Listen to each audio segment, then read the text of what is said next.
Hey everyone, this is Becky Howie from NatureWiseCounseling.com, and I help highly sensitive teens and adults manage the stress and overwhelm of the modern world so that their natural gifts can shine through and they can lead happier, more balanced lives. And today what I'd like to talk to you about is those situations where if you have ever thought that you or your teen are somehow broken, right, or there's something wrong with you, that there may actually not be anything wrong with you or your teen at all. You may have this biological trait that about 15 to 20% of the population has, and it's completely normal. So what is this trait, do you ask?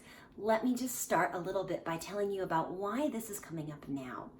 So as a therapist and a coach, one of the things that I hear people tell me all of the time is that they come in and they're telling me how stressed they are, how overwhelmed they are, how broken they are, and they want me to fix them. They want to know what's wrong with them, when in a lot of cases, there may actually be nothing wrong with them, right? So let me ask you this. I'm gonna list off a couple of different things. Let me know if any of these sound like you or your teen or your young adult perhaps, okay? So I wanna know, do you ever feel more easily overwhelmed or stressed out by schoolwork or work than your peers seem to, okay?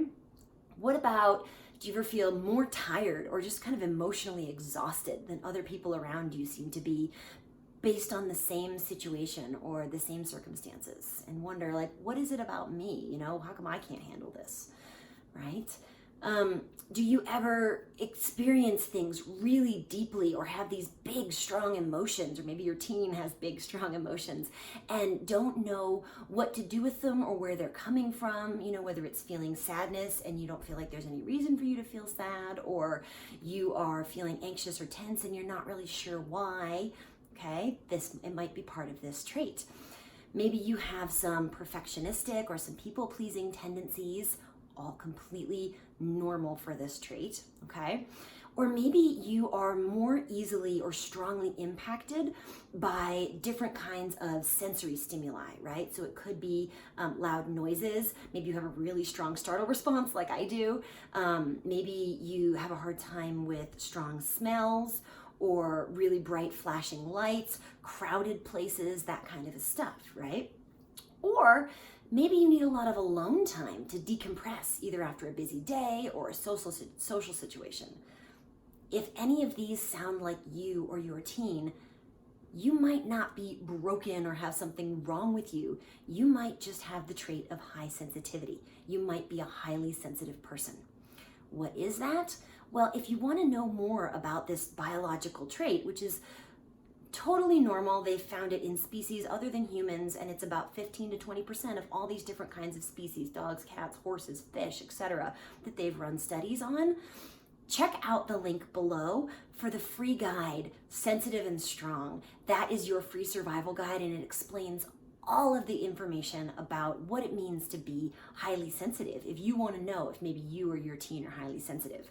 Now, maybe just off of the list of things that I've already listed, you're like, yeah, Becky, I know that I'm highly sensitive, or I know that my teen is highly sensitive, because it's often the case that more than one person in a family is highly sensitive. If you are highly sensitive, then you may likely have passed that biological trait down to your teen.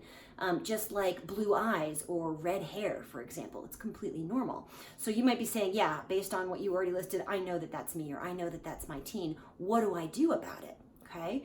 So one of the other things that's in the guide, if you check it out in the link in the comments below, is a little bit of a description about managing what I call your emotional sink, right? Every person has kind of an emotional sink with a certain capacity, and different things add water to it and some things drain water from it, right? And people who are highly sensitive are more perceptive and pick up on a lot more stimuli than other people, so their sink fills up a lot more quickly, and it can also be prone to overflowing more quickly, right? And so what do you do if that's the case? I have a whole bunch of tips and strategies that are way more than I can fit in this video.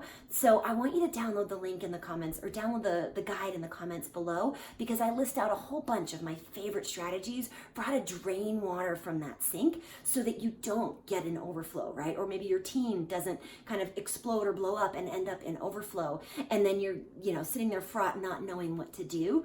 So I have a lot of strategies in the guide for that. Click the link below and check it out.